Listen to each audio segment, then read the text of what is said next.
এসময়ত বহুত দুখত এটা গান লিখিছিলো, সোণাৰে সজোৱা পজা জহি খহি যায়।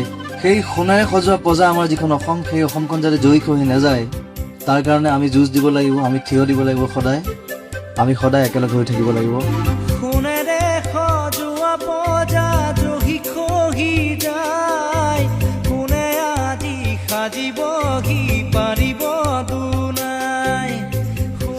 বানে আমাৰ ঘৰ দুৱাৰ সকলোবোৰ কাঢ়ি লৈ গ'ল। আমি কি কৰিম, কলৈ যাম, একোকে ভাবিব পৰা নাই।